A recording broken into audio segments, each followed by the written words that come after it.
Film familial, hommage au cinéma, les deux à la fois, comment le travail d'un grand réalisateur qui mesure 1,67 m n'a-t-il pas pu rencontrer son public? C'est ce qu'on va essayer de comprendre dans cet épisode.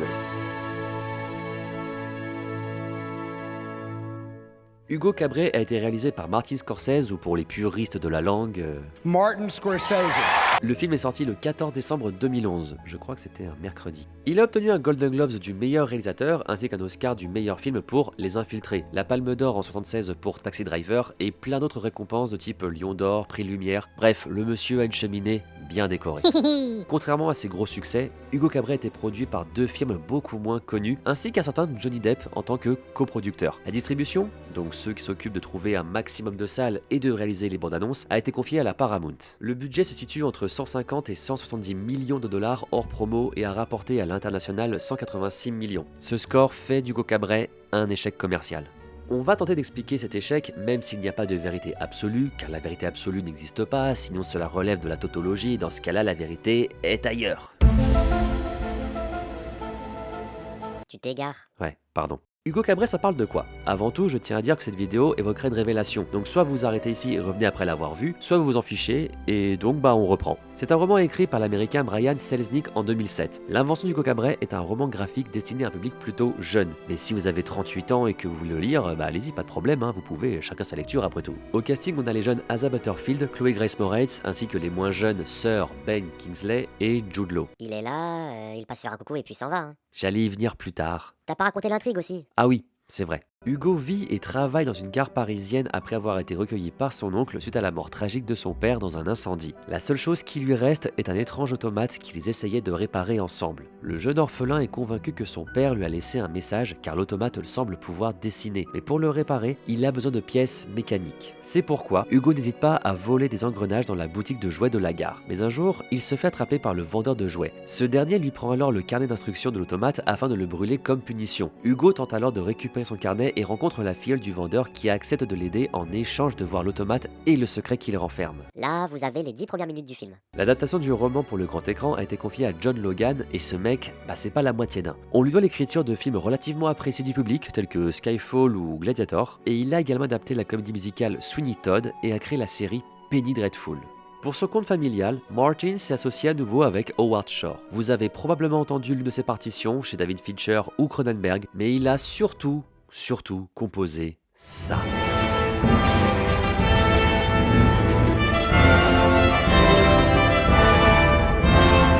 fait du bien. On va avoir une réclamation de droit d'auteur. De toute façon, on gagne pas une thune sur les vidéos, alors... Faudrait qu'on ait plus d'abonnés pour ça. Détail technique, le film a été tourné en vrai 3D et mis en scène pour être diffusé dans ce format. Ce film est sorti 3 ans après Avatar. Et certains se souviendront peut-être qu'après cette sortie, il y a eu pas mal de films qui ont été projetés en 3D, mais qu'on qualifiait de fausses, c'est-à-dire une conversion 2D en 3D. Beaucoup trop de D dans ce passage. Oui, je sais. Et pour la plupart, on voyait pas une grande différence, car c'était mal fait. Ici, Martin Scorsese était vraiment bien équipé. Non, je voulais dire qu'il a été chercher une caméra inventée par les équipes de Cameron pour Avatar, justement. Le film est sorti quasiment 2 semaines avant Noël, et il est adressé à un public relativement large, que ce soit les spectateurs appréciant le travail de Scorsese, ou bien les familles qui ne connaissaient pas forcément le cinéaste. Le truc, c'est que le cinéma, c'est une industrie, et comme toute industrie, il y a de la concurrence, Noël étant une bonne période pour un film familial. Sauf qu'Hugo Cabret n'était pas le seul sur le coup. En soi, là, Hugo Cabret ne risquait pas grand-chose à la même date, mais faut regarder ce qui est sorti quelques jours avant. Et c'est étendu. Il y a eu Le Chapeauté, Twilight Révélation première partie, ne pas juger, Winter le Dauphin, Rome Express, mais qui n'a pas rencontré son public, et il y a eu La Surprise, personne ne pensait qu'il ferait autant d'entrées, sorti le 2 novembre 2011, réalisé par Eric Toledano et Olivier Nakache. Vous l'avez sûrement vu, il s'agit d'Intouchable. T'as complètement craqué là. C'est parce que Noël approche, la neige, les décos, je kiffe.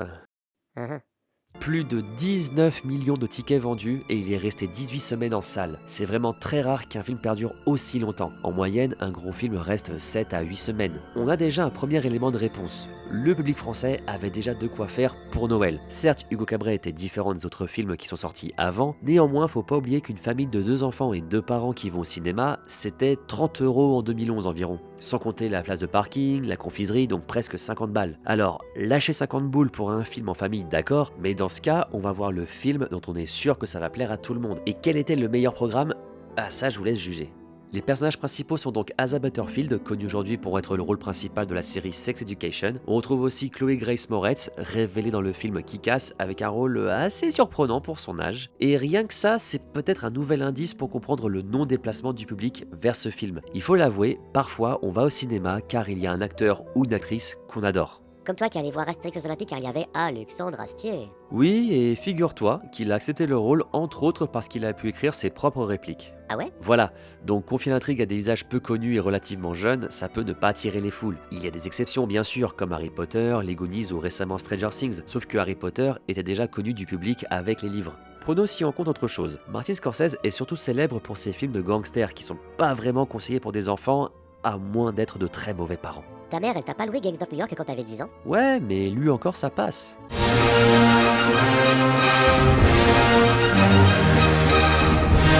T'as raison, c'est du tout public. La bande-annonce est plutôt honnête sur le contenu, et celui-ci n'a pas de classification moins de 10 ans, fait trop rare chez le réalisateur pour ne pas être précisé ici, mais il est compréhensible que les parents ne veuillent pas prendre de risques. Aux États-Unis, il n'y avait pas intouchable, mais le minou rouquin espagnol lui était toujours là, les ados allaient voir Twilight ou Happy New Year sorti quelques semaines après, et les parents pouvaient emmener leurs gosses voir Alvin et les Chipmunks 3. Je sais pas, j'ai jamais réussi à dire ce mot. On parle de films de Noël, films essentiellement pour les enfants, mais Hugo Cabret s'adresse-t-il réellement à ce public en particulier? Hugo Cabret n'a pas fonctionné en termes de box-office, cependant c'est un succès critique, mais pas seulement puisque le film a gagné 5 Oscars pour meilleure photographie, meilleur décor, meilleur son, meilleur montage sonore, meilleur effet visuel, ainsi qu'un Golden Globes du meilleur réalisateur. Pourtant, certains spectateurs n'ont pas trop kiffé le projet. Le pire Scorsese est un très mauvais film de Noël. Ce mélange entre Oliver Twist et Lao n'a ni âme, ni scénario, ni talent. On ne croit pas cette histoire vue et revue d'un gamin rêveur qui veut raviver la flamme d'un vieillard aigri. Même les rares scènes d'un vieux Paris en 3D ne rattrapent pas la mise en scène approximative. Hugo est tellement médiocre qu'il en est presque douloureux. Même un gars de mon genre trouve ça dur. Très décevant. Pas de dialogue, encore moins de scénario, rien de très fouillé.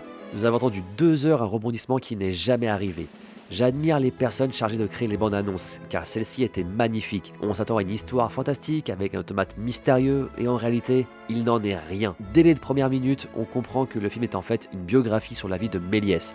Sauvez votre portefeuille, économisez 9 euros.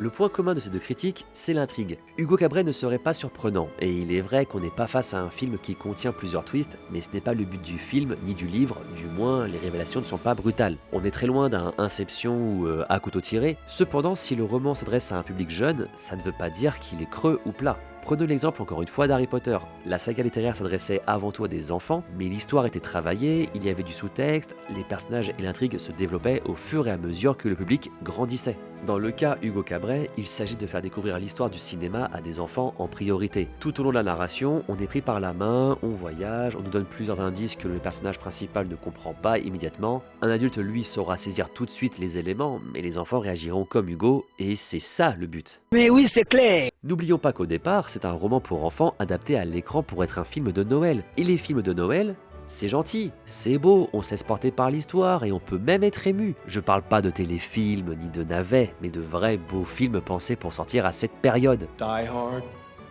is not a Christmas movie. Le truc, c'est que c'est réalisé par Scorsese, qui est un amoureux du cinéma. Ce film est un hommage au cinéma à ses débuts, et il y ajoute même des clins d'œil aux anciens classiques. Mais aussi et surtout, c'est un hommage à Georges Méliès, qui est tout simplement le père des effets spéciaux. Le fondu ou la surimpression, par exemple, c'est grâce à lui. En gros, sans Méliès, pas d'effets spéciaux. Pas d'effets spéciaux, pas d'Avatar, et sans les caméras d'Avatar, pas d'Hugo Cabret, et donc pas d'hommage à Méliès. C'était vraiment très intéressant. Scorsese utilise une caméra 3D, un procédé qui ne date pas d'hier, mais la caméra qu'il a utilisée est relativement récente, et elle a fait ses preuves. Donc en filmant ses acteurs et ses décors avec cette caméra, il innove dans son cinéma comme Méliès innovait dans le cinéma en général.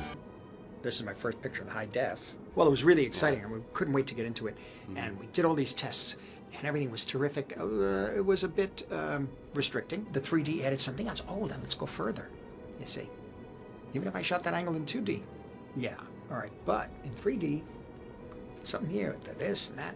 It was quite something. Yeah, really enjoyable. Ce film, c'est un jouet.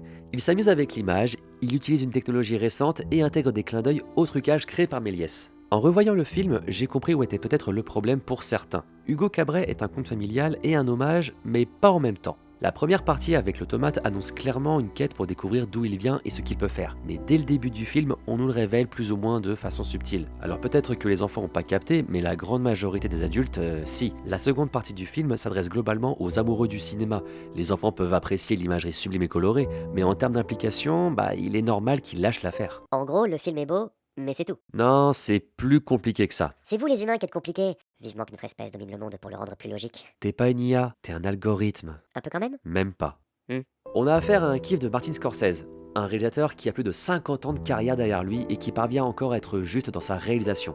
Il ne se restreint pas à des films qui parlent de vengeance, de rédemption ou de foi. Il est capable d'offrir une histoire qui parle de l'importance de préserver l'histoire, remercier et ne pas oublier ce qui a été créé par le passé. The generations that come don't know the origins of the moving image, stories told with the moving image. Scorsese prouve qu'il sait s'adresser à tout type de public. Même si on sent que son attachement pour l'histoire de Georges Méliès a pris le dessus sur la quête d'Hugo, il souhaitait surtout toucher l'imaginaire d'enfants rêveurs et créatifs qui désirent s'aventurer dans le monde du cinéma. L'échec du film est donc probablement dû à plusieurs choses. La catégorisation par défaut du genre de Martin Scorsese chez certains spectateurs, trop habitués à le voir dans un autre registre qui n'est pas du tout familial, une concurrence relativement forte et surprenante. Et mon avis sur le film, il tente de mélanger hommage pour les cinéphiles et divertissement pour les plus jeunes. Même si le côté aventure se perd au profit d'une intrigue autour de Georges Méliès, ça ne m'a pas dérangé et m'a même encouragé à créer des histoires et à les raconter. On ne s'ennuie pas, c'est beau, c'est un film qui fait du bien. Étant très fan des films de Méliès, je le regarde toujours avec plaisir. À chaque visionnage, j'ai ma petite larme, surtout à la fin. Je suis dégoûté de ne pas l'avoir vu en 3D au cinéma car certains plans devaient vraiment être vus dans ce format. Je vous conseille de regarder ce film ou de le redécouvrir, que ce soit à Noël ou non, avec ou sans enfants, que vous connaissiez Georges Méliès ou pas. Faudrait conclure. T'es insupportable. Merci à vous d'avoir regardé cette vidéo, j'espère que ça vous a intéressé, que ça vous a plu et que vous avez appris des choses, et le plus important, que ça vous ait donné envie de voir ce film. On se retrouve bientôt pour une nouvelle vidéo, salut! Et joyeux Noël!